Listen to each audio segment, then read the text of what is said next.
सांगायचा विचार करीत गेलो असा, पण वाटेत त्या काही सत्यानाशी लावलेलो होता ना. बायगोवाने थांबले, त्यांनी काय सांगले, पुढे गावठी औषध असताना तर 3 दिवस जेवता असता, 1 दिवस नाही. त्याला काय माहिती, त्यानं 3 दिवस औषध घेतल्या, झाला का 3 पोरा एकदम 3 पोरा सगळे बाजू सगळी केळवा झाली. माका सांगायला बोलली कोणी पाय दिलं घेतली केळवा झाली म्हणून बाबा म्हणते तुला 3 केळवा झाली कशी. मी म्हणालो 3दा औषध घेतलं तिच्यात पचलं. आता म्हणालो 3 केळवा करू का सांगेल कोणी तुला 3 दिवस घेऊन, 1च दिवस घेऊन सांगलेलं ना भाई नाही ना तांब्यानी श्रीमंताचे 2 पोरा मोठी झाली ना काही माहीत दी आणि असं त्याला खुश आणि किती औषधाचं माझ्या हातात एका पोर रडायला लागला. औषध ऐकत नाही, रडत राहू. मी जरी रडा काढलेली पोराच्या कपड्याला लावले तरी पोर थांबा तू माझ्या हातात ओळखून असा लोकांना औषध देऊन नाही ना कोण नाही तर दुसरं एक त्याचा मार्ग असेल. माझ्या दिवसांच्या त्यांनी सांगा सगळा राजा करते तुम्ही मंगळवार दिवस जर आमच्याकडे दिला तर माणसांच्या रांकाच्या रांका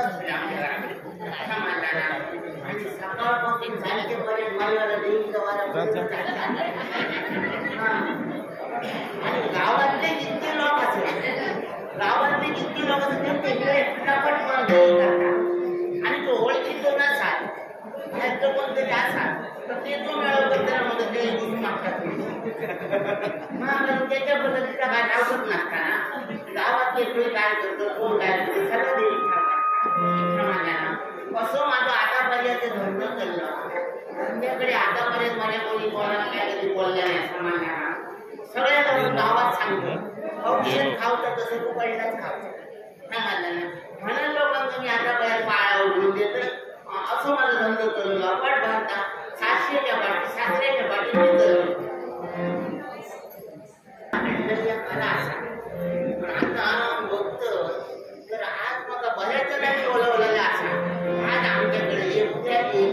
आता ज्यांचा माझ्याकडे योग जमत नाही असं घराला रचून जमून ना त्यांच्या घराला मागा जाता तिथे आपण काय करतो ना तर जेवण पावलणारा पुढे म्हणून या जेवण सांगतं आणि माणसं असतं तर त्यांच्या घराकडे जाऊन औषध देतात. तिथे माझ्या सासऱ्याच्या माझ्या सासऱ्याच्या समाजला आता एवढं बोलत झालो असा आता त्यांच्या घराकडे फिरतं आणि पुन्हा औषध घेतात समाजला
प्रजापती दक्ष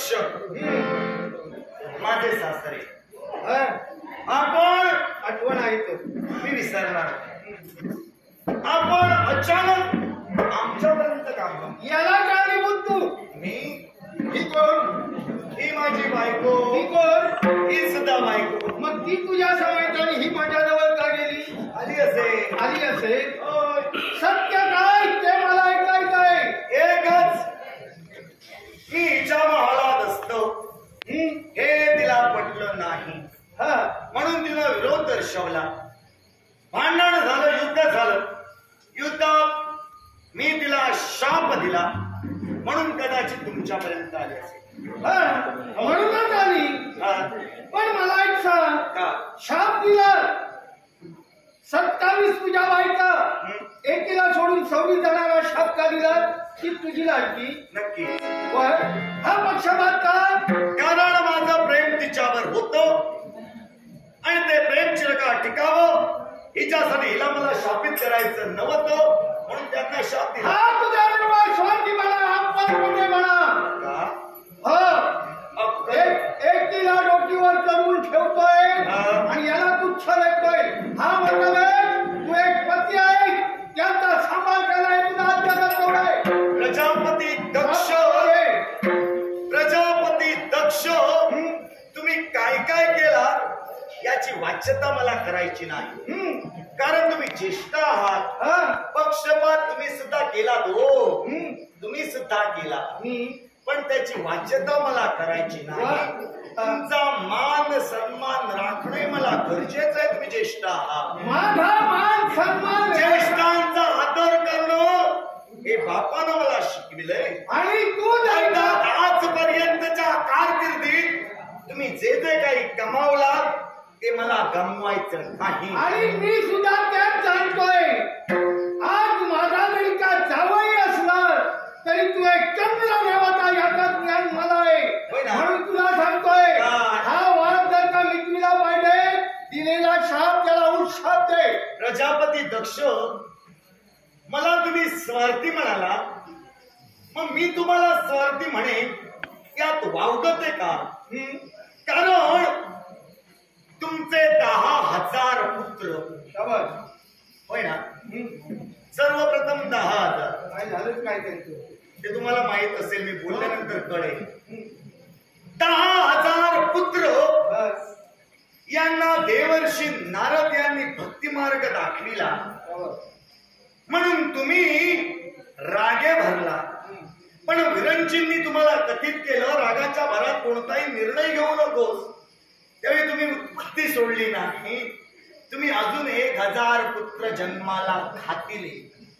त्यांनी सुद्धा भक्तिमार्ग जीवनात आचरणात आणला. काय हो तुम्ही मग देवर्षी नारदाला शाप का दिला? शावर नारदाला शाप दिला मी का दिला हा प्रश्न तू मला करतोय. हा प्रश्न माझा आणि नारदाचा होता, ते जाऊ दे बाजूला. पण या विषयात माझ्या कन्यांच्या विषयात, माझ्या पुत्रांच्या विषयात बोला. मी नारदाला शाप दिला, तोच नारद हा तुमच्या कामी येतोय. होय होय होय होय ना. प्रजापती माझा शाप तुझा तरी उपयोगी पडला. तुझा शाप याला दिलाय, त्याला त्याच्याकडून तुझ्या जीवा संसाराचं वाटोळं होणार याचा विचार कर. माझा काय होईल याची चिंता मी बाळगत नाही. पण बापाला कधी तत्व आता तुम्ही बाप म्हणाला. बापाचं तत्व आहे, कन्या दिली तिथं मी. पण अर्थात ऐका, मी मगा म्हणाला तो संबंध माझा आणि देवाशी नारदाचा होता. हा संबंध माझा घरगुती मध्ये पडण्याची गरज नाही. पण ज्यावेळी कन्या दान केली आहे त्याच वेळी बापाच्या मुखाचे बाहेर पडणारे शब्द आहे. कोणते? आज ज्या घरी दिली आहे त्या घरात सुखानं राहा. पण ती जर का कन्या दुःखात पडत असेल तर बापाचा कर्तव्य त्याचा जा विचारणं. मग मी जा म्हणून जा विचारण्यासाठी पर्यंत आहात. मी तरी हे जग म्हणेन साम्राज्याची परिस्थिती आणि त्या परिस्थितीला अनुसरून मीला शाप दिला. जे काही केलं नवऱ्या नात्यानं योग्यच केलं. आणि त्या जर का तो शाप जर का मला घ्यायचा असेल काय करणार? तर जाऊयाला जावई मला सुद्धा पाहिजे. आज जर का तुम्ही सासरे असून सुद्धा मला नको त्या शब्दानं ताडण करता, त्या सासऱ्याचे कासरे कसे वाटतात?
आणि त्यावर असंही सांगतोयस माझे गुण उपयोगाचे नाही. नेमकं तू कुणाचा एवढं मी ठामपणे बोलतोय याच्या मनाची कारण आहे का? मी कोण आहे? हा. दक्ष प्रजापती यांचा पुत्र आज यज्ञाची प्रजापती दक्ष आमचे शत्रू आम्ही त्यांचे चावा एकाचे सशस्त्र 27 जणांचे सशस्त्र म्हणजे 27 जणांबरोबर लग्न केलं. 27 त्यांच्या कन्यांशी लग्न केलं. होय ना? सर्वणी जणांचे कसे कन्या 27 म्हटल्यानंतर 27 कन्यांचे ससूर नव्हे म्हणून म्हणालो एकीचे ससूर की 27. माझा एकच सासरा आहे. आता त्या सासऱ्याचं कासरं कसं उडावं याची कल्पना मला आहे. सासऱ्याचे कासरे ओढता ओढता तुम्हाला व्यसन नाही लागली म्हणजे मला किती जणांनी व्यसन गाळण्याचा प्रयत्न केला. अरे मी दिवा आहे दिवा. असे पतंग किती मला विझण्यासाठी आले ते जळून खाक झाले. दिवा बादेव. मी आता एक सांगू 2 सांग. दिव्याचं सांगता म्हणून मी तुम्हाला सांगतो. बोला. ही दिव्याची फडफड मला शेवटची वाटू लागली. म्हणजे दिवा विजताना असा फडफडत राहतो आणि फडफडून तो विजून जातो. मग त्यापैकी दिवा की नुकताच पेटवली. हा दिवा माझ्या आजोबांनी पेटवलेला आहे. हा फडफडणारा नव्हे. त्या आजोबा त्याच्यात तेल घालताय. आता तुमची तळफळ आणि फडफड होणे असं वाटत असेल मुद्दा सांगा कशाला. मी इथं आलो याच्या मनाशी कारण सांगण्याची गरज मला तरी वाटत नाही. दक्ष प्रजापती यांचा पुत्र सांगितल्यानंतर तुम्हाला वास्तविक कळायला हवं होतं. तुम्ही आला भावाजी म्हणून हात न मारता चंद्रदेव म्हणून हात मारले याच्यातच झालं ओळखायला हवं होतं. म्हणलाय तरी सुद्धा तुम्ही विचारतात म्हणून मी तुम्हाला सांगतो. काय दक्ष प्रजापतींच्या 27 कन्या. या 27 कन्यांसोबत तुम्ही विवाहाबद्ध झाला. होय. वैवाहिक जीवन सुरुवात तुमची झाल्यानंतर फक्त तुम्ही नितांत प्रेम केला ते रोहिणीवर. मग इतरत्र 26 जणांनी तुमचं काय केलं? राजयक्ष तुम्हाला मी गुंता टाकणार नाही. मी गुंतायित करण्यासाठी आलोच नाही. तुमच्याशी मत म्हणून मला काही साध्य होणार नाही. मला सुद्धा काही बोलून साध्य होईल असं वाटत नाही. आणि मी का सांगतो हे पहिल्यांदा लक्षात घ्या. कारण तुमची गरज मला सुद्धा लागू शकते. आता राहिला प्रश्न तुम्ही रोहिणीचं म्हणाला. रोहिणीचं माझं अगोदर पासून प्रेम चालू आहे आणि आता त्याची विस्तृत माहिती कळण्याची गरज नाही. त्या सोड भावना आला असाल नाहीलाच मात्र युद्ध परिणामी युद्ध करेल. युद्ध करण्यासाठी आलोय. सहजासहजी मुसक्या बांधणार नाही. युद्ध करूनच मुसक्या बांधणार. 26 जणांनी तुमचा काय अपराध केला मान्य. रोहिणीवर जर का तुमचं नितांत प्रेम होतं तर तुम्हाला सुद्धा तुमचं व्यक्ती स्वातंत्र्य होतं. मग त्या व्यक्ती स्वातंत्र्याचा वापर करून त्यावेळी तुम्ही नकार द्यायला हवा. तिथं तुम्ही नकार न देता त्यांच्याची वैवाहिक जीवन तुम्ही बंधन धर अर्थात 27 जणांना तोच न्याय द्यायला हवा. हे माझे शब्द आहेत. माझ्या प्रश्नाचं उत्तर तुम्हीच दिला म्हणायला हरकत नाही. तुम्हीच म्हणाला प्रत्येकाला व्यक्ती स्वातंत्र्य असतं. तेच व्यक्ती स्वातंत्र्यात मी नसतोय. आता त्याप्रमाणे चंद्रभागा का काढला आहात तुम्ही. झेपायचं बंद झाल्यानंतर व्यक्ती स्वातंत्र्य निर्माण करून उपयोग नाही.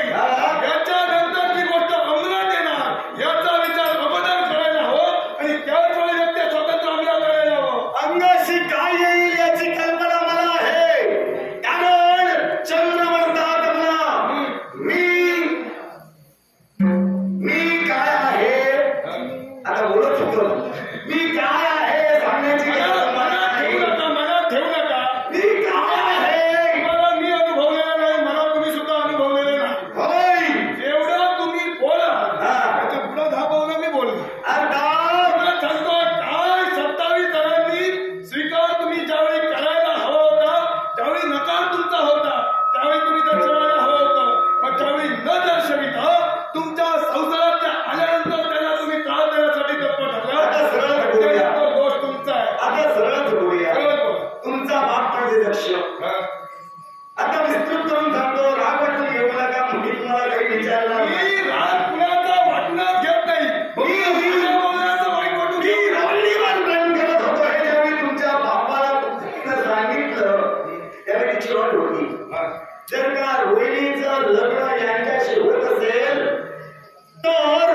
आमचं सुद्धा त्याच्यावर प्रेम आहे, आम्हाला सुद्धा त्याच्याशी विवाह करायचा आहे.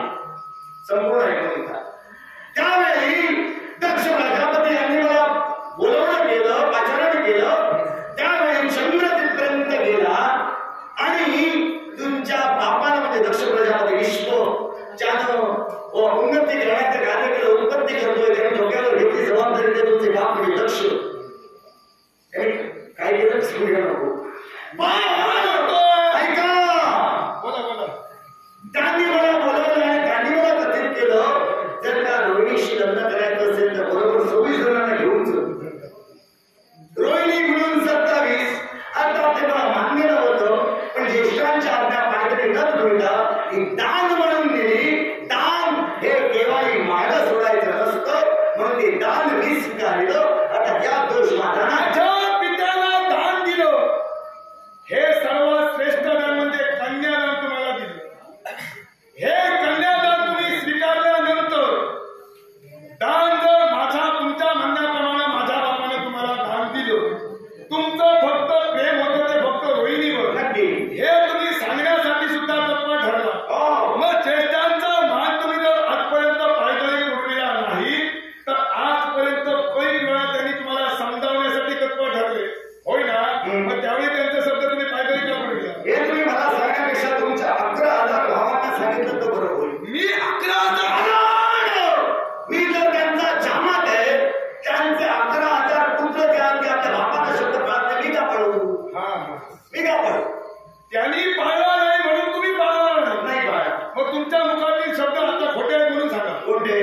मी ज्येष्ठांचा आदर करतो, हे शब्द केवळ ज्येष्ठांचा आदर केल्यामुळं त्यांचा मी स्वीकार केला, हे शब्द मी वरपांती बोललो म्हणून सांगा. आता मी तुमच्यापेक्षा ज्येष्ठ आहे. तुम्ही माझ्यापेक्षा ज्येष्ठ आहात, तुम्ही माझ्यापेक्षा श्रेष्ठ आहात, तुम्ही विश्वाचे घटक आहात, म्हणून मी इथं आलेलो नाही, तुमच्या मुसक्यामधून घेण्यासाठी आलो. वा, म्हणजे तयारी करू ना. तयारी करूनच आलेलो आहे. जिथं तुम्ही ज्येष्ठांचे शब्द पायदळीत तुडवीत आहात आणि वरतोड करून तुम्ही सांगता ज्येष्ठांचे शब्द मला श्रेष्ठ तुडवू नका. तो ज्येष्ठ तुझा बाप ज्येष्ठ म्हणून सांगण्याच्या योग्यतेत आता मला प्रश्न विचारण्यास तुम्ही भाग पाडता. ज्येष्ठ आहे, ज्येष्ठ आहे का? ज्येष्ठ आहे, आहे. तुझ्यापेक्षा तरी आहे. माझ्यापेक्षा कसा? प्रजा उत्पत्तीचं श्रेष्ठ कार्य त्याच्या हाती म्हटल्यानंतर तुझ्यापेक्षा श्रेष्ठ नाही. पुढे दिलं. कुणी दिलं म्हणजे पुढे दिलं. या विश्वाच्या ठिकाणी माझा आता मध्ये बोलू नका. तुमचं मी पूर्ण ऐकून घेतलं, आता माझं ऐकून घ्या. मी जोपर्यंत सांगत नाही तोपर्यंत ही सला म्हणू नका. नक्की नक्की बोल. जो माझा दक्ष प्रजापती बाप ब्रह्मदेवाच्या डाव्या पायाच्या अंगठ्यातून ज्याचा जन्म झाला, त्या माझ्या दक्ष प्रजापतीनं सहस्त्र वर्ष केवळ तपश्चर्या केली. सहस्त्र वर्ष तपश्चर्या केल्यानंतर त्रयदेवतांनी कृपा आशीर्वादाचा वरदहस्त त्याच्या हाती वरदहस्त त्याच्या माती देऊन मैत्रीद्वारे सृष्टी निर्माण करण्याची सूचना नवे तर आज्ञा माझ्या बापानं केली. म्हटल्यानंतर तुझ्यापेक्षा माझा बाप श्रेष्ठ झाला. छान. ही पहिली गोष्ट घराण्याची माहिती असते. तुला तुझ्या बापाबद्दल बरीच माहिती. माझ्या बापाबद्दल मी माझा सारा कुळ सांगू शकतो. तुझ्या मुलाची, मला तुझ्या मुलाची आणि मुलाची सुद्धा गरज नाही. सांगितलं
काय करू द्याचा तयारी चांगली आहे तुझी. तयारी चांगली कारण याच्यापूर्वी जिथं होतो ते साऱ्या तयारीच्याच होते.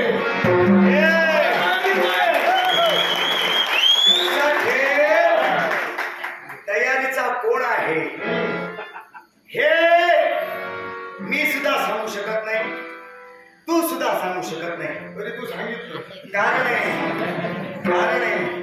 आणि जागा अशी आहे, कोण कुणाचा बाप केव्हा ठरले कुणा म्हणत नाही. आता मी ठरलेलं आहे. अर्थात ते तयारीचे होते, आम्ही सुद्धा तयारीचे आहोत. अर्थात तुझी तयारी पहिली काय करणार? जास्त बोलतोय म्हटलं पहिल्यांदा मुसक्या तुझ्या बांधणार.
देवता म्हणजे दक्ष की आम्ही माहिती म्हणण्यासाठी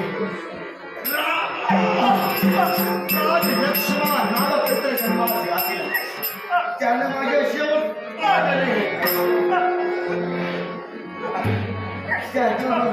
त्यानं माझ्या शरीरात प्रवेश केला.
कशी ओळखणार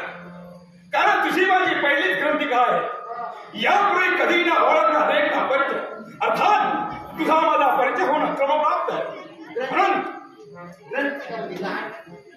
दिसते तुझ्या भाषेत का आणि आमच्या भाषेत क्रांती का? हा औषधासाठी राहणार हो बाळा कसा ऐकतो आरती काढून कधी कधी बुधू आरती काढून कधी कधी मंगळवार म्हणून राहण्यात रोज येत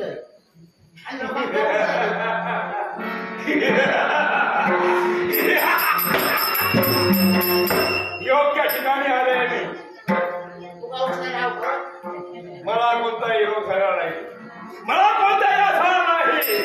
बस तुला मला एकच सांगायचंय, हा व्यवसाय बंद झाला, पुढे झाला. खूप वर्ष केलं असतील. व्यवसाय बंद कर. चालू करतो ठीक आहे तुझा व्यवसाय मी चालू करू कशाला?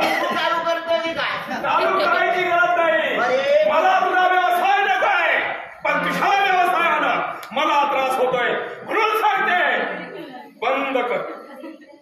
मी तुला सांगते कधी कोणाच्या पाटील मारू आपण पोटार मारू नये. औषध लोकांनी शिकवलं नाही तुला. आता तू काय म्हणतो? बापानंच मला पाठवलंय, मग मी माझी प्रथम ओळखी करून देते. तुझी ओळखी झाली, आजाराला औषध देणारी कोणती म्हणतो? हा दिसती, दिसती कारण त्याला जीवदान तू देतेस. तिथं माझं कर्तव्य अपूर्ण होत आहे. तेव्हा मी मृत्यू कन्या कृष्णा म्हणतात मला. मी काय म्हणते तुझा माझ्या भांडण घ्या सांग. तू जायचं काय सांगतोस ना मला सगळं समजतात ना, पण काय बंद करू आणि काय बंद करू नये आधी तुला सांग. अरे काय काय चाललं धंदे ते बंद कर मग. या धंद्याशी माझं देणं घेणं नाही. बस तुझ्या धंद्याशी देणं घेणं माझं आहे. बसला तुला इथून उठवणार नाही, उठायचं नाही. अर्थात मी काय सांगतो, व्यवसाय तुझा बंद. मी काय म्हणतो, मी व्यवसाय बंद करीन. तिथे माझा व्यवसाय चाललो म्हणून तुझा व्यवसाय बंद झालो असं म्हणतो बोल ना. हे पहा, मला पितृदेवतेची याद आहे, पण तुला अजून काही व्यवसाय आहे. कुणाची तरी भांडी कुणी कर, 4 पैसे कमाव आणि त्यात तुझा उदरनिर्वाह कर. अशी अनेक कामं आहेत तुला ती कर आणि मोकळे हो. पण हा व्यवसाय मात्र करू नकोस. मावशे तुझा ऐका कमी तुझी ना काय म्हणालीस? मावशी मी मावशी, मग ती नात्याला तुझी कोण? आई समान होय ना? मग आईचा ऐकायला नको. मावशी असते तो कसली असते. आता तूच म्हणालीस हे मावश आहे, अर्थात तुम्हाला मान दिलास. अर्थात मावशीच मुलीला ऐकायलाच. मुली ऐकते नाही, पण औषध तुला सांगताना विचार करू बोल ना. तो विचार नाही केलं. मी लोकांचा जीवदान देते, लोकांचे रोग बरे करतो. मग आपला पर बरा करता का वाईट करता हे औषध तू सुद्धा मला नाताना विचार करायला हवं होतस. मावशी म्हणायला नको होतं. एक वैर आहे या नात्यानं तू माझ्यावर शाब्दिक बोलणार आहे. मी आता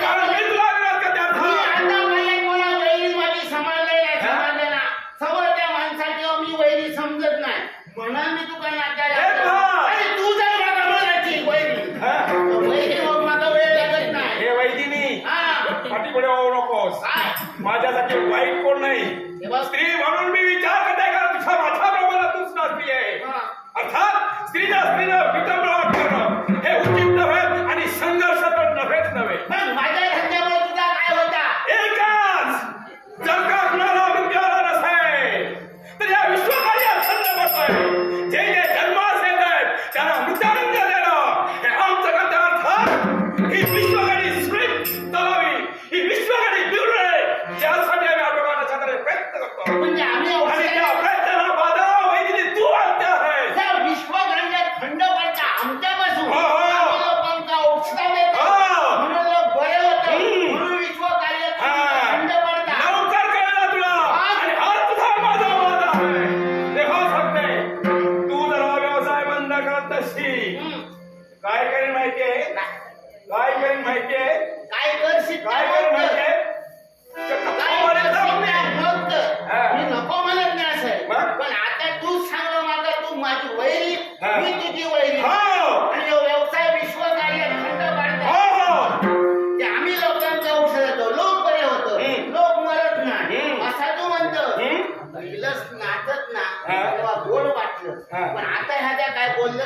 पच्चीस बोलतो. नाही हे माझं कर्तव्य बोलतंय. तेव्हा तुला मी एकच सांगू इच्छित आहे, माझ्या व्यवसायाचा बदला होत आहे तर माझ्यासारखी वाईट कुणी नाही. तुला स्त्रीला स्त्री म्हणणार नाही, कोणत्या धर्मातही हे सांगणं टाकते. तू स्वतः वाईट म्हणते असं मी तुला वाईट आतापर्यंत म्हटलेलं नाही, पण तू जर स्वतः वाईट म्हणता मी सुद्धा वाईट वाईट मला नाही म्हटलं, मी स्वतः वाईट आहे. माझ्यासारखी वाईट कोण नाही, तर मी सुद्धा तुला सांगायचं नाही तर. माझ्यासारखी सुद्धा वाईट कोण नाही. तू म्हणतास की विश्वकार्य खंड पडला हा. रोग बरं होतं, मग हे रोग निर्माण कोणी केले? आम्ही केले. अर्थात रोग देवताने निर्माण केले, पण कुणी जगावा कुणी मारावं आयुष्य मर्यादासला देवाने सांग दिले आणि ही आयुष्य मर्यादा. हे वैदिक तू त्याला औषध देऊ त्याचं उल्लंघन करताय, स्मरण ठेवत करतोय. पण नका तू सांग देवांनी जर रोग निर्माण केले, असे रोग किती निर्माण केले? 72 कोटी. तर 72 कोटी रोग निर्माण केले, मग 33 कोटी औषधी का निर्माण केले? 76 कोटी. हे का केले? 76 कोटी, 72 कोटी रोग आणि 76 कोटी औषध. 72 कोटी. एकच तुला मी सांगू इच्छित आहे, ज्या ज्या वेळी हे जीवन दुःख विघ्न मनुष्य प्राणी या विश्वतलावरती जन्माला येतात, त्याचवेळी जन्माला येण्याबरोबर त्यांचं वृद्धांग रेखाटलं जातं. ज्याप्रमाणे त्यांचं वृद्धांग होतं त्याला कोणत्याही त्यांची बाधा नाही, त्याला मोक्षाची प्राप्ती होते. पण तो मरणाच्या घटका बघतोय, घटकापर्यंत काही शिल्लक असताना तुझ्यासारख्या जर औषध दिलं तर तो मरू शकत नाही आणि त्याची आयुष्य मर्यादा संपली नसताना त्या विश्वकार्यात खंड पडतोय म्हणून हे सारं घडलंय. अरे, चटणी. कोणासमोर काय बोलता तू त्याचं? आतापर्यंत तू म्हणतोस की तू औषधा घेतोस काय? म्हणून लोक मरत नाही. हा. मग आतापर्यंत माझ्यापेक्षाही किती वैद्य होऊन गेले, त्यांनी लोकांना औषधा दिलेली, मग त्यावेळेला लोक मरत होते का? त्यावेळी निश्चितच मरत होते, पण तुला एक अनुभव आला आहे. प्रत्येक मुलीनं प्रत्येक जण बरा होत होता, त्याचा आजार दूर होत होता, पण आता काय नाही होत. अरे, औषध दिला त्यांची आयुष्य मर्यादा संपली, तो माणूस मारताचा तुझ्या तोंडाने तू हो. सर्टिफिकेट जसा आपल्या कपाळात लिहिल्या त्याला काढता म्हटलं जातं, ते जीवन. हा. म्हणून काय का माणूस जगतला आणि आतापर्यंत किती जणांना औषधा दिलंय ती माणसं मेलीच. ती नंतर मेली, कारण ज्यावेळी मरायला हवी होती ती वेळ टळून गेली. याला कारण तू आहे, तो मरतोय त्यावेळी तेवढ्यात उत्पन्न होतोय. हा जगाचा नीतिनियम आहे, विश्वाचा नियम आहे. विश्वाचा जर नियम असा, मग तू म्हणतोस की तू औषधा दिलं हो. म्हणून ती जगली, मग सटवीन जो भाल पटलेला त्याचा काय? ज्यावेळेला सटवीन भाल पटलेल्या त्यावेळेला त्याचं मरण निघालं ना. हे तुला मी अगोदरच सांगितलं, हा, मग पण त्या मरणात बाधा तू आणते. मग त्या नकोय. आयुष्यामध्ये संपलेली आता तेव्हा माणूस मरतलो ते का औषधी किंवा काय होती? तू कशाला व्यवसाय करते? पोटासाठी. म्हणजे हे फसवणूक झाली, हा. म्हणजे लोकांना फसवित आहे. त्याच्या आधारावर त्या होत नाही तर त्याला ठरल्या प्रमाणात देते. अर्थात फसवणूक आहे. ही जर लोकांना फसवली असता आणि लोकांना जर करण्यासाठी फसवला तर माझ्याकडे कोण दिला नसता. औषध देते, बरं वाटतं म्हणून माझ्याकडे. आता प्रथमच तू म्हणाली ज्याप्रमाणे तो जन्मास येतो कठीण होते त्याचा प्राप्त रेकॉर्ड नाही, त्याप्रमाणे प्रत्येक जण मारतोय. मग ते लेकराला औषध देण्याचं काय? माझ्या अगोदर तूच बोललं की शक्ती ज्याप्रमाणे भाल पडली आणि त्याप्रमाणे त्याची मरण करता. एकदा म्हणतो तू औषध देतोस म्हणून माणसा जगतो, एकदा म्हणतो आयुष्यभरात जगती ती माणसावर. काय समजायचा काय समजायचं एकच. काय आता समजायचं? तू काय बोलतेस? काय प्रश्नांची उत्तरे तुला कळत नाहीये. मी तुला एकच सांगू इच्छितोय, लोकं जन्माला आल्याला उदाहरण ठेवत आहे. पण लोक मनाच्या खटक्यावरती आहे. त्याला त्यासाठी औषध देते, पण तो नाही करणार तो. जेव्हा तो मरत नाही, तोपर्यंत दुसऱ्याला जन्म देता येत नाही. मरणाच्या खटक्यावर पडला आणि तो मरतलो. त्याच्यासाठी चार हाताने तरी पडलो. तू कशात ते काढ. मी कसं माझ्या हाताने किती सांगावं तुला? काय बोलते तुला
ते दे माझी ओळखी करून. विचारूच नको.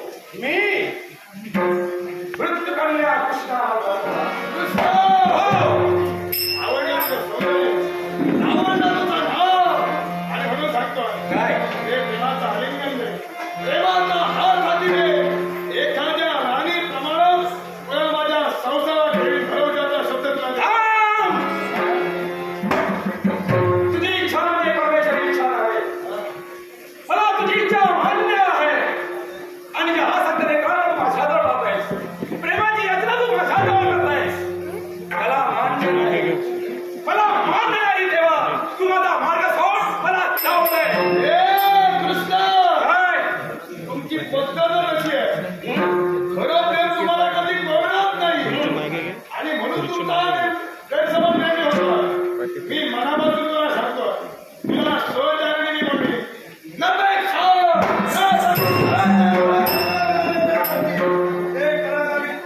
हे राजाक्षमा, मी तुला एकच सांगू इच्छिते. तू म्हणतोयस मी प्रेम करतो तुला माझा श्री. माझा प्रेम तुझ्यावर उतरलंय. पण प्रेम करताना दोन्ही मनांचा विचार करावा लागतो. दोघांची संमती लागते. तेव्हा ते काम सफल होतं. तेव्हा माझी इच्छा नाही. जिथं इच्छा नाही तिथं कार्य नाही. तेव्हा हे प्रेम कधी सफल होणार नाही. जिथं इच्छा नाही तिथं जबरदस्तीला प्रेम मिळून लक्षात ठेव. कोणत्या तरुण त्यासाठी तुझ्याची माळ बंद करावा लागेल. अरे बंद करावा लागेल. शांतम प्रतिशांतम. श्वासा हा श्वासाला द्यायचा आहे. ज्या प्रमाणात तू त्या प्रमाणाने ज्या प्रमाणात तुला सिद्ध करशील त्या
तेव्हा एकच सांगू इच्छिते.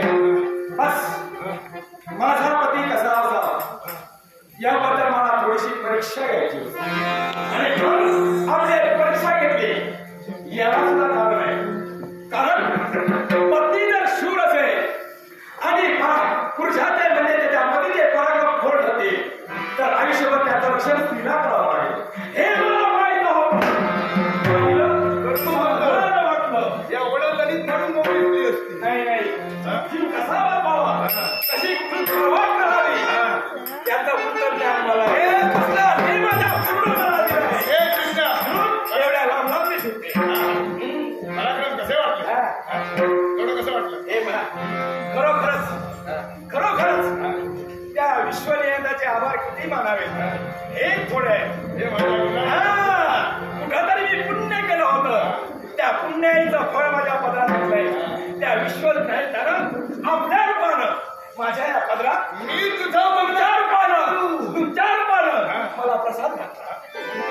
तुमच्या रूपानं माझ्या रूपात प्रसाद घातला. आणि दुसरी गोष्ट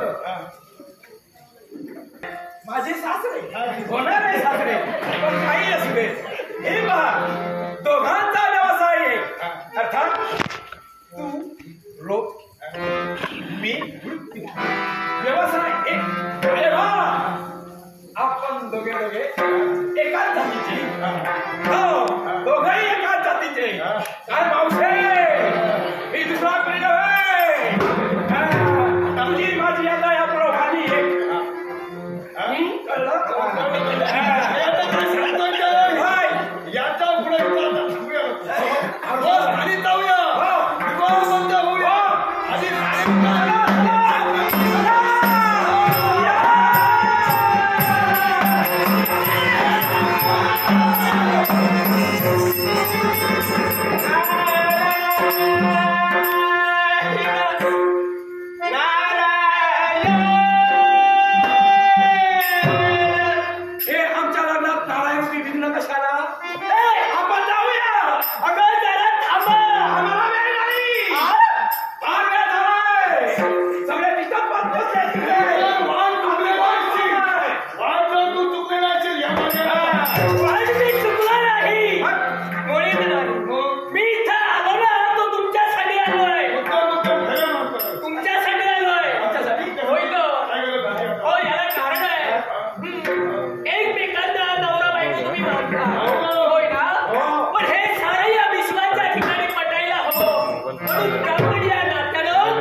तुमचं आणि चंद्रवय यांचं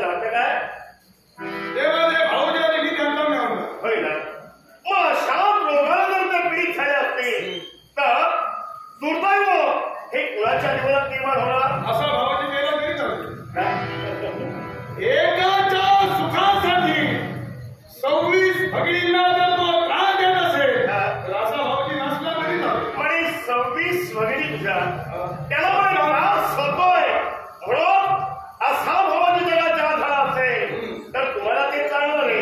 पण आता लाडक्या बहिणी वैधव्याच्या पंक्तीत बसणारे जीवनच्या परीचं मरण काहीतरी का आलंच आहे. मग असं मरण पत्करण्यापेक्षा वैधव्याच्या पंक्तीला जर त्या बसल्या तरी हे केवळ संसार रूपी ऋणातून त्या मुक्त होतील. नवे तर सौभाग्याच्या धन्याचा हौसला त्यांच्यावर प्रत्येक वेळी त्रास ठेवा हा जगावर किंवा नाही का किंवा प्रेम करतेवेळी संवित करावा अन्याय केला आणि त्या अन्यायाचा शासन विचार केलेला आहे. मी तुला एकच सांगतोय काय नाही. तुला स्वराज्य निर्माण करण्यापेक्षा जन्मदेव देवतांचा घटी आहे. एवढंच नव्हे चंद्राचा शीतल चालणं अनेक औषधी निर्माण होते आणि तीन औषधी निर्माण होत नाही तर जलजीवन इतके होणार आहे याचा विचार आपण करायला हवा. देवतांचे अधिपती देवराज इंद्र विश्व कुठंतरी रसातळाला जाईल. विश्वाचा कुठंतरी ऱ्हास होईल. म्हणून अर्जाची विनंती करण्यासाठी तुमची माझ्या पडली. जगाचं कल्याण करण्याकरता स्वतःच्या समुद्राचं वाटोळं झालं तरी चालेल. सगळ्यांचं कल्याण करण्याच्या महत्वाच्या क्षण आहे जे हजार निर्माण होतील त्यांना औषध निर्माण होणं हा जगातला रीतिरिवाज आहे. निसर्गाचा नियम आहे आणि निसर्गाच्या नियमात अतिक्रमण करणं हे कुणालाही उचित नव्हे. त्याच अतिक्रमण राज यशमाना केलं. 33 कोट देवतांचा अधिपती म्हणून तुमच्या पद्धतीने तुमची पावलं म्हणून की माझ्या पद्धतीने माझी एकच विनंती आहे ज्या चंद्रदेवाच्या देवाला प्रवेश केला तो क्षणात त्यांनी सांगा मुळीच नाही. केव्हाही शक्य नाही. आणि साधा साधी बाहेर पडत काय करावं? तुमच्या समोर 33 कोट देवतांचा अधिपती म्हणून मिळाला असा. नंतर प्रतिसाद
आशीर्वाद आणि इथं काम त्यालाही कारण असं कोणतं अगदी झाला काय सांगता का डोक्यावरून पाणी गेलेलं आहे. काय झालंय ते हा या विश्वात घडून येते घडून येत काय सांगता काय राजप्रसंगी विराजमान झाला असताना चंद्रदेवाचं आगमन झालं आणि राजश्रेयज्ञ करायचंय यज्ञ बाजूलाच नाही त्यांचा याचा काही संबंध नाही. काहीच नाही आम्ही जे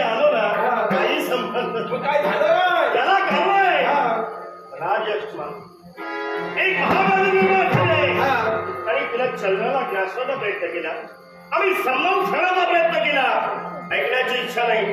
शब्दावर शब्द वाजला गेला, संगीता शेवट संग्रामात झाला.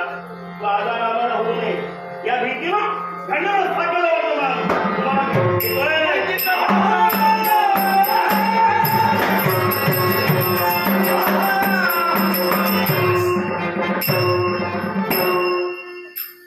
सत्य लोकांपर्यंत पावलं पडली. इथं म्हणे सगळं खरं आणि खरं बोललं जात,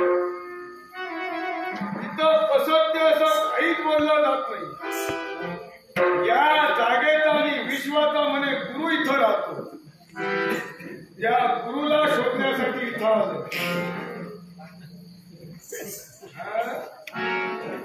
हे सत्य लोकनाथा,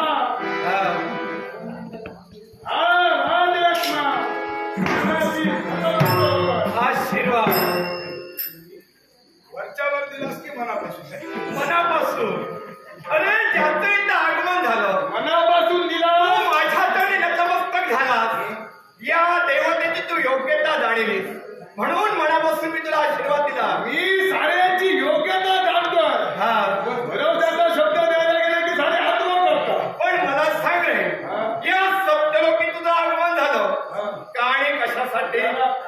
तसं कोणतं? साऱ्या गावाचा मोठ्याला तुझ्या बाजूला बसलाय, मला माझ्या स्वाधीन कर.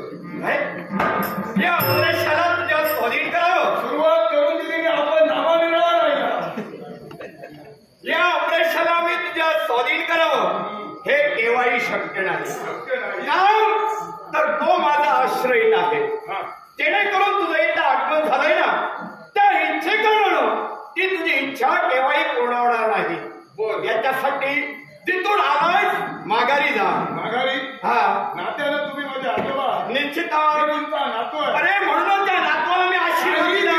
समजा आजोबाकडे राहायचा मी निर्णय घेतला.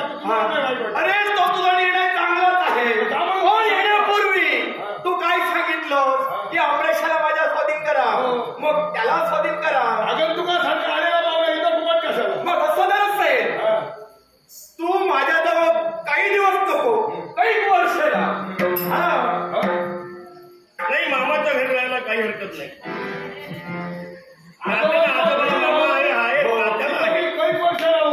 अरे तुझ्या मनाला वाटते तुला कोणाजवळ राहायचं आहे तिथं राहा. तुला कोणी नाही म्हणू शकत नाही. तू आत्मविश्वास माझा आणि आत्मविश्वासाने इथं आलो. हे मी काय विचारतो? केव्हा केव्हा आत्मविश्वास, केव्हा तरी आत्मघाताला काढून ठरतोय. एवढा आत्मविश्वास तुम्हाला येतो कुठून? कोणाला? अरे आम्हाला पूर्वीपासून आहे. म्हणून मी तुला सांगतोय, दक्ष प्रजापतीच्या 7 कन्या त्या तुम्हाला नाती करा. हो होय ना, त्यांचे तुम्ही आजो. पण मला सांग रे, ऐका तरी माझं बोलून पूर्ण होतं. त्या 7 कन्या त्या सुद्धा तुमच्या नात्यानं नाती, तुम्ही त्यांचे आजो. हो. समजा इतरत्र कुणालाही त्रास नाही, फक्त 26 जणांना जर का एकाला नळा धरून जर का त्रास देत असेल तर आजोबाच्या नात्याने तुम्ही काय? निश्चितच त्याला शासन करू. पण त्यांना त्रास होतोय तो कोणता? मी काय विचारतो? शासन करणार. हो, हे सत्य लोकांतले शब्द आहेत. पण त्यांना त्रास कोणता होतोय? सत्य लोकांतले शब्द हे भुकाचे नव्हे. पण त्यांना त्रास कोणता होतो ते कळायला हवं. नंतर सांगतो. पण ज्यांना अपराध झाला, त्यांना अपराध भोगावा लागतोय, विनाकारण त्यांना त्रास सहन करावा लागतो, त्यांना शासन व्हायला हवं. मग सांग असं काय घडलंय? शासन व्हायला हवं. होय की नाही? म्हणत नाही तुम्ही घडायला हवं. पण काय घडलंय काय? केवळ चंद्रदेवाला दिलेल्या 27 कन्या, या 27 कन्यांसोबत त्या तो विवाहबद्ध झाला. काही दिवस झाले, काही वर्ष लोटली आणि तदनंतर त्या चंद्रदेवाला अवगुण सुरुवात झाली. त्या चंद्रदेवाचं म्हणे फक्त प्रेम रोहिणीवरच आहे. मग इतरत्र आणि 26 जणांनी त्याचा काय अपराध केला? एवढे दिवस तुम्ही कधी विचारायला आला नाही. अरे सत्य लोकात तुम्ही जे खान मारून बसलात ना, ते स्वतःच्या संसारात आग लागत आली तरी तुमचा पत्ता नाही. हे कमी आलो. हे राजे क्षमा, इथं आलास मग मला सांग रे, की अमरेशाची मागणी काय करतोय? असं कोणतं?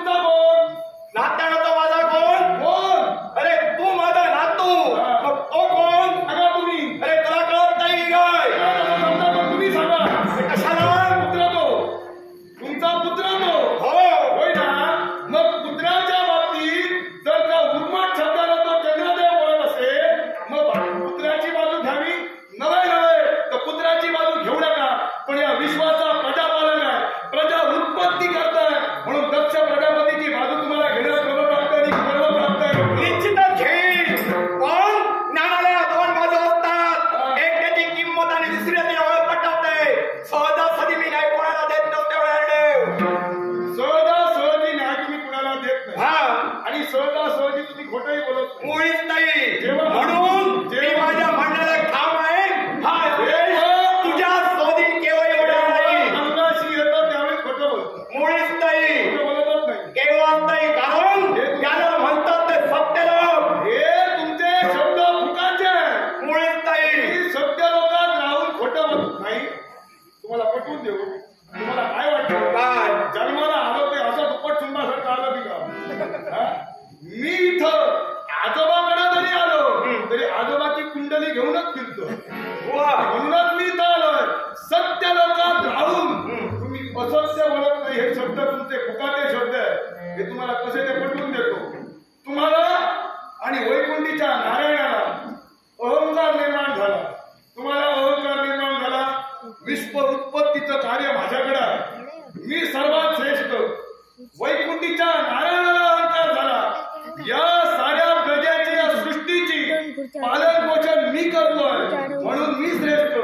हा तुमचा अहंकार निर्माण झाला. तुम्ही या इतक्या जागेचे गुरु. तुम्ही कुणा कुणाचा ऐकणारे नव्हे. तो वैकुंठीचा नारायण, तो वैकुंठीचा गुरु, तो कुणाचा ऐकणार नव्हे. तुमच्यात तेढ निर्माण झालं. या तेढा शिव शंभू महादेवांनी भैरवाचं रूप घेतलं आणि तो भैरव तुमच्या समोर मारायला. आणि त्या भैरवानं तुम्हाला सांगितलं, ब्रह्मदेव जा स्वर्गात चला आणि माझा मुकुट कुठं आहे तो शोधा. जा वैकुंठीच्या नारायणा पाता घोड्याच्या ठिकाणी तुम्ही चला आणि माझे चरण कुठे आहेत ते शोधा. तुम्हाला काय? तुम्हाला सारं सोपं वाटतं. प्रजा उत्पत्ती करणं म्हणजे काय? तुम्हाला सारं सोपं. तुम्ही लागली तयार झाला. स्वर्गात तुम्ही जाऊ लागला. वयानं वयोवृद्ध झाल्यामुळं जिथं जिथं थकला तिथं तिथं तुम्ही बसला. आणि जिथं जिथं तुम्ही बसला तिथं तिथं स्वर्ग निर्माण झाले. असे किती वेळा बसला? मी सांगू शकतो म्हणजे तुम्ही सांगायला हवं. मग सांग. तिथे तुम्ही गुरु आहात. अरे मग तू सांगू शकतोस तर सांग. मी का तुला सांगू? हा. तर तुला एवढं ज्ञान आहे मग सांग. ज्ञानाचं भांडारच घेऊन आलेलं आहे. हा. तुमच्या सारख्यांकडे उभं राहतं ना ज्ञानाचं भांडार नाही तर तुम्ही कुणाच्या नाती लागणार नाही. आणि म्हणूनच ऐका, जिथं जिथं तुम्ही बसला तिथं तिथं स्वर्ग निर्माण झाले. असे 21 ठिकाणी बसला. ज्योती स्वर्ग, श्वेत स्वर्ग, विमल स्वर्ग, अधियागत स्वर्ग, रम्य स्वर्ग, प्रकाश स्वर्ग, सहज स्वर्ग, सिद्धी स्वर्ग, नाद स्वर्ग, दिव्य स्वर्ग, एकांत स्वर्ग, स्थिर स्वर्ग, तृप्ती स्वर्ग, प्रेमळ स्वर्ग, निर्मळ स्वर्ग, निजलय स्वर्ग, अतीत स्वर्ग, अनंत स्वर्ग, सच्चिदानंद स्वर्ग आणि महास्वर्ग. अशा 21 ठिकाणी तुम्ही बसलं. ते 21 स्वर्ग झाले. विश्व कार्यासाठी ते महत्वाचं कार्य करून ठेवलं. याच्यापेक्षा काय उपकार केला तसं मला तरी वाटत नाही. मग तिथं तुम्ही बसल्याच्या नंतर तिथूनही तुम्ही खोटं म्हणून आला. ते स्वतःचं सिद्धत्व साध्य करण्यासाठी टाक पक्षाला, केतकीला, कामधेनूला घेतलं आणि खोटं बोलण्यासाठी भाग पाडलं. ते सुद्धा शापाचे धनी झाले. आणि तुमचं 5वं शिर मध्ये सूक्ष्म वेदाचं शिर त्या भैरवानं मारिलं. मग तुम्ही खोटं बोलत नाही म्हणून सांगतात ते कोणत्या भरोशावर? या विश्वासाठी आम्ही देवता काही करू शकतो एवढे आणि देव. माती जरी खाल्लं तरी विश्वासाठी खाल्लं.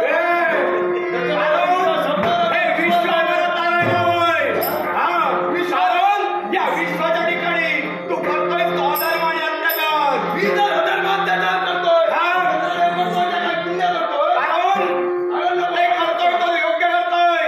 आणि त्याच्यात मागणीसाठी आंबळे तुझ्यापर्यंत आला होता. मग मला सांग का दिला नाही? मग त्या 26 कन्या 26 माझ्या भगिनी लग्न विवाहित होऊन सुद्धा दुःखाचं जीवन जगण्याला जबाबदार कोण? मग त्या वेळेला तू माझ्या जवळ यायला हवा होता. मग तुझं आणि आता भांडण झालं. आता तू याला मागतोय. मी काय म्हणतो? काय? मी हवी तर त्याची माफी मागतो. उत्तर तरी तुम्ही द्या. आता तुमच्याकडे काही नाही. आता काही नाही. आणि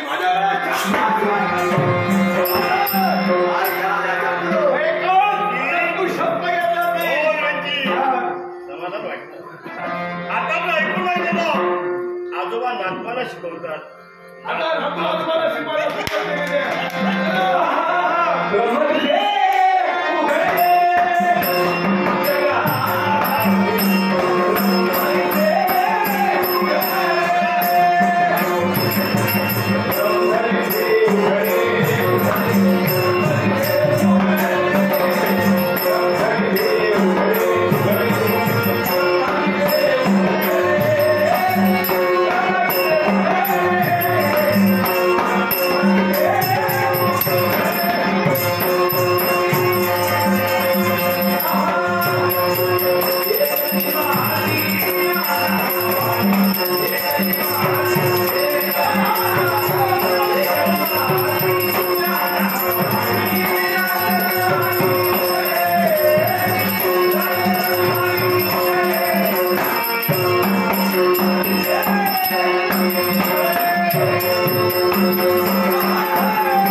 अरे वा कैलासच्या पायथ्यापासून कैलासच्या शिखरापर्यंत निरीक्षण करतोय.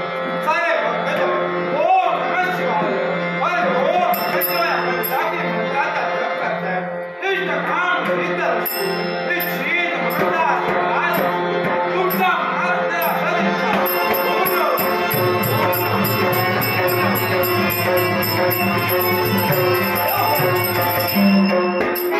सप्तलोकी देवता विरंजित निश्चितच सप्तलोकीचा जय विरंजित.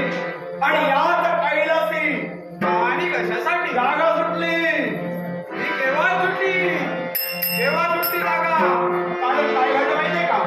तर चंद्राला रोग घडलाय.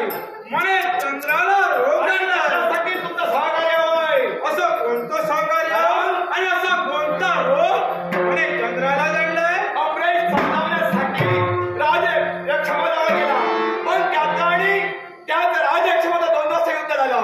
त्याच द्वंद्व युद्धात अमरेशानं पलायन केलं आणि तोच अमरेश सत्यलोकी आला. एवढंच कशाला तो राजक्षमा सत्यलोकी सुद्धा आला.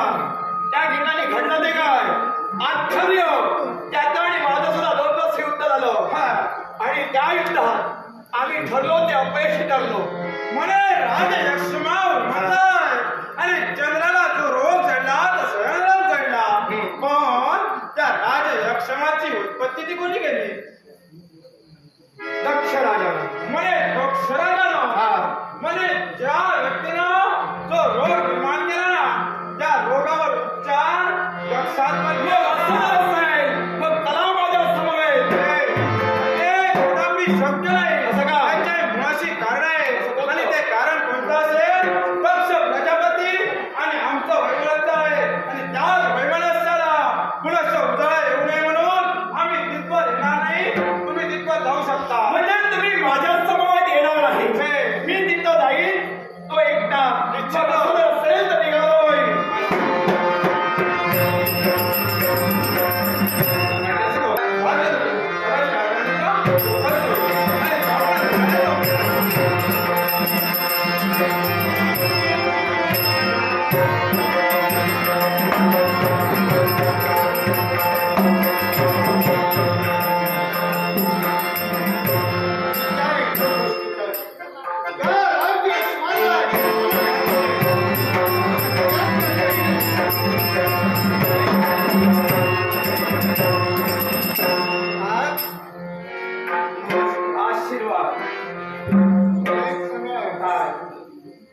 सत्यलोकीचा त्याग केला आणि आमच्यापर्यंत तुमचं येणं याच्या मुळाशी कारण आहे.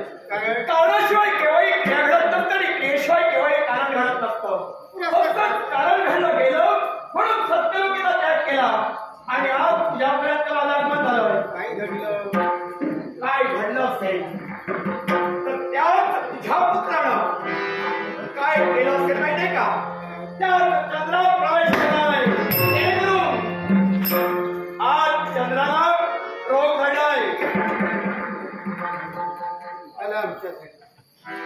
राज यक्ष्मानं आज चंद्राच्या देहात प्रवेश केला. चंद्र शरपंजरी झाला आणि त्याच्यामुळं देवतांची देववाणी विस्कळीत झाली. पण माझे शब्द खरे ठरले. पण आज चंद्र जर का पूर्ववत झाला नसेल देववाणी विस्कळीत होईल. विश्वासघात चिंता करू नका. राज यक्ष्मा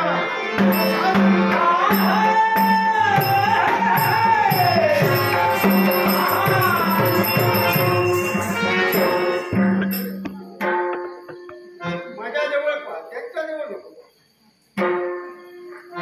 आजोबाला बापाची मदत घ्यावी लागली. नातवानं आजोबाला शिकविलं. आजोबा बापापर्यंत आला. अजूनही कमरेवरती हात खाली नाही. मुळी होणार नाही.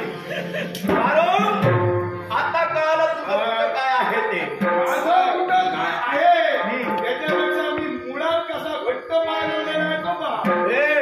अजून तर पाय घट्ट लावला तर तुला कायमचा हव्यात देवी. कोणाला हे स्वप्न वाचोय.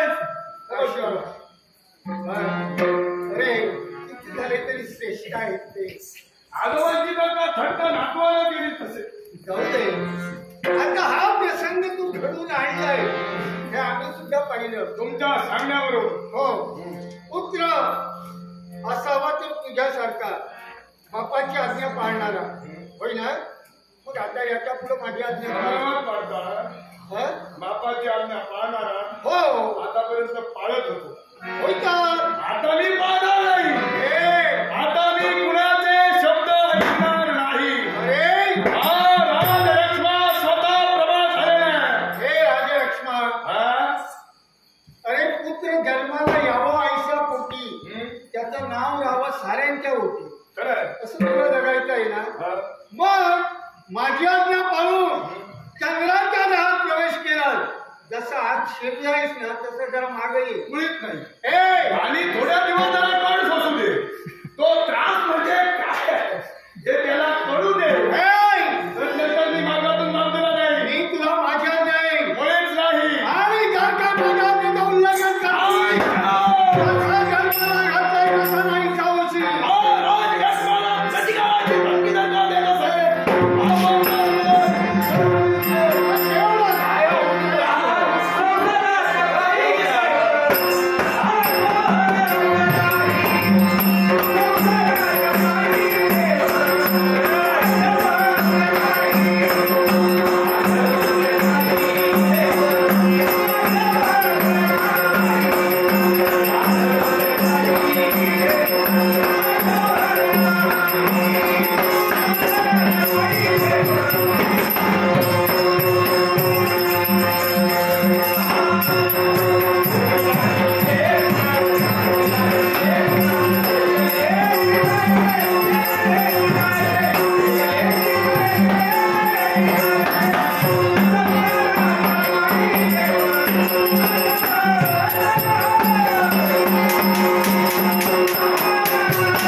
बापाच्या समोर पराभूत व्हायला लागलं.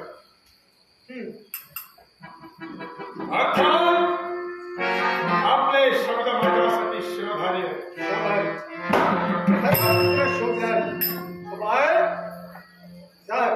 माझ्या काही तुला ना या चंद्राच्या घरात तू प्रवेश केलाय ती तुझी शक्ती मागत. यावेळी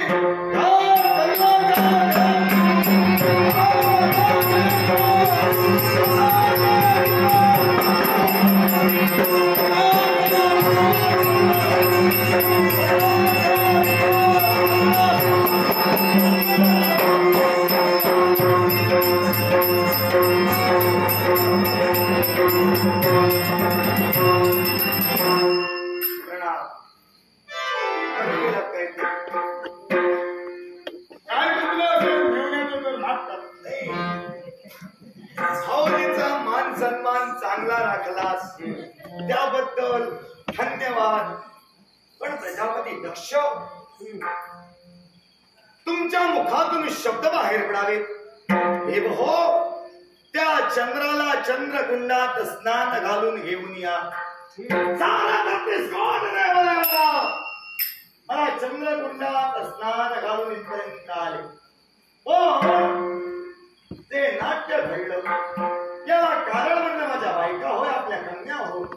मग त्या कन्यांना महत्व नाही का? खरंय चंद्र, हे सारे नाट्य घडलं ना ते स्त्रीमुळं. होय. 27 माझ्या कन्या तुला दिल्या, प्रेम केल्यास ते 31. म्हणून आता याच्या पुढं त्यांची विभागणी होणार. काय हो, मी करणार. विभागणी होणार आहे? हो. कोणत्या स्थितंत्रानं? तुमची एकच लाडकी ना रोहिणी. रोहिणी.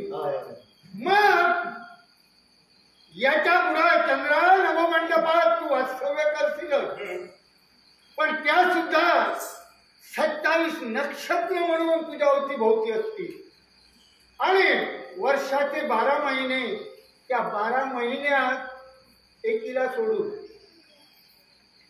एकीला सोडू, रोहिणीला सोडू, हा ज्या 26 माझ्या कन्या आहेत ना तुझ्या बायका, हा त्या महिन्यातून 1 दिवस, 2 दिवस, 3 दिवस अशा 26 जणी तुला साथ देतील.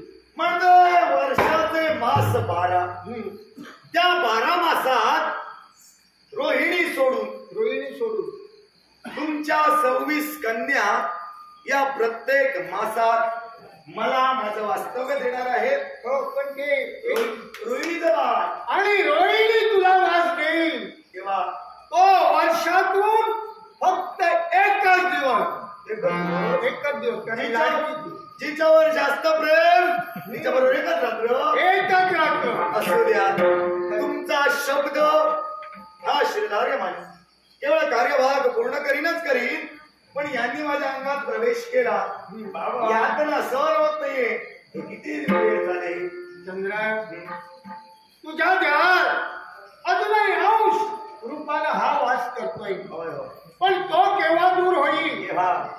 तर पुढे येणाऱ्या त्रेतायुगात, 3ऱ्या युगात सागर मंथन होईल. देवतांची रत्न सागराच्या तळाशी जातील. सागर मंथन झाल्यानंतर त्या सागर मंथनातून तुझी निर्मिती होईल, पुन्हा तुझी निर्मिती होईल. त्याच वेळी आज ज्या कुंडातून तुला स्नान करून आणलंय ना, त्याचंही महत्व राहणार. ते कसं? त्या कुंडात प्रत्यक्षानं शिवशंभू लिंग रूपानं वास करतील आणि तुझं नाव सोम. म्हणून त्या ठिकाणाला, त्या कुंडाला सोमनाथ कुंड म्हणून ओळखलं जाईल. प्रजापती दक्ष ज्या चंद्रकुंडाला यापूर्वी ओळखलं जायचं, त्याच्या पुढं सोमकुंड म्हणून ओळखलं जाईल. त्याच्या बाजूला लिंग स्थापित होईल, ते शिवाचं असेल, त्या लिंगाला सोमनाथ म्हणून ओळखलं जाईल. म्हणजे 2 युग यांचा सहवास मला आहे. हो, 2 युग तुमचा सहवास मला आहे. पण त्याचा सहवास जरी असला पण सांभाळून होय होय, नाही कसं आहे, तुम्ही त्रास बराच दिला. 2 युग सांभाळून घ्या म्हणजे झालं. ओ बाबा, त्यांची वाटणी करून झाली, त्यांचं सारं सांगून झालं. जन्माला घातलं ते माझा उपयोग का? मी याच्या पुढे कुणाच्या तोंडाकडे पाहू? चिंता करू नकोस, कारण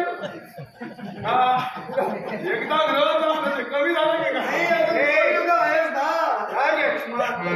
आणि तुझा जन्म झाला त्याच वेळी तुझी वाचना मी जाणली. कारण माझी कन्या कृतिका इथं होती, तिच्यावर चाल करून गेला, पण नंतर तुला कळलं ती भगिनी. कारण तुला जास्त अवघास आहे तो स्त्रीचा, म्हणून याच्या पुढे मी तुला स्थान देणार. या विश्वचराचरात जो पुरुष जास्तीत जास्त आपल्या जीवनात स्त्री संगत करील, स्त्रीच्या भोगासाठी जो लग्न आपापलेला असेल, त्या पुरुषाच्या जीवनात रोज रूपानं तू प्रवेश केला. मनाची तृप्ती मी करून घेतलेली आहे. याच्या पुढे आणि जास्तीत जास्त आणि याच्या पुढं स्वतःची पत्नी असून सुद्धा परस्त्रीकडे जो पाहिजे त्याच्या पुढं मी जाणारच जाणार.